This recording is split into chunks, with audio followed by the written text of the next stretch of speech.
பேரை கேட்டாலே உடல் சிலுக்கக்கூடிய பெயர் தான் காட்டேரி.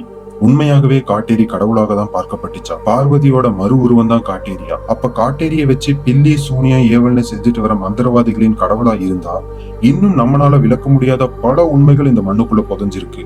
தோண்ட தோண்ட இன்னும் விடை தெரியாத மர்மங்களை பத்தி தெரிஞ்சுக்கணும்னா இந்த வீடியோவை ஃபுல்லா பாருங்க.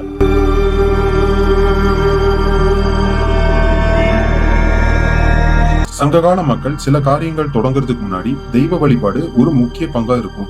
விலங்குகளை பலியிட்டும் ரத்த காவு கொடுத்தும் தெய்வங்களை வழிபட்டு வந்திருக்காங்க. இது அந்த காலம் மட்டுமல்ல, இன்றும் பல இடங்கள்ல விலங்குகளை கடவுளுக்கு பலி கொடுக்கிறது ஒரு நார்மலான விஷயமா தான் இருக்கு. அப்படி காட்டேரிய வழிபடக்கூடியவர்கள் ரத்த காவு கொடுத்துதான் காட்டேரிய வழிபட்டு வந்திருக்காங்க. காட்டேரி அம்மனோட வரலாறை கேட்டா இவ்வளவு நாள் நம்ம பயந்த காட்டேரியோட உருவத்தை பார்த்து இனி கையெடுத்துதான் வழிபட தோணும். அப்படி காட்டேரி நல்லவங்களா இல்ல தீய சக்தியான்னு கேட்டா பலரும் யோசிக்காம சொல்றது காட்டேரி பேய் பிசாசு தீய சக்தி தானே. ஆனா அப்படி இல்லை. நம்ம வழிபடக்கூடிய பார்வதி தேவியின் மறு உருவம் தான் காட்டேரி அம்மன்.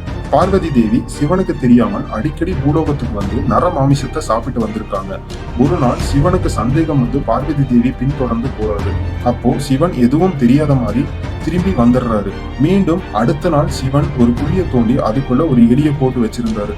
சிவன் நினைச்ச மாதிரியே பார்வதி அங்க போய் குழி தோண்டி மாமிசத்தை சாப்பிடுறாங்க. உடனே சிவன் பார்வதி முன் தோன்றி என்ன செய்யறது என்று கேட்கிறார். பார்வதி, எனக்கு இந்த பழக்கம் எப்படி வந்ததுன்னு தெரியல, ஆனா இந்த பழக்கத்தை மாத்திக்க முடியலன்னு சொல்றாங்க.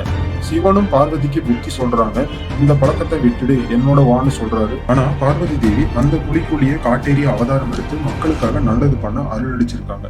இந்த கதை தான் காட்டேரி பார்வதியின் மறு உருவம்னு புரிய வைக்குது. மேலும் இது போன்ற அமானுஷ்ய கதைகளை பார்க்க இந்த சேனலை சப்ஸ்கிரைப் பண்ணிக்கங்க. மீண்டும் அடுத்த வீடியோல பார்க்கும் வரை பாய்.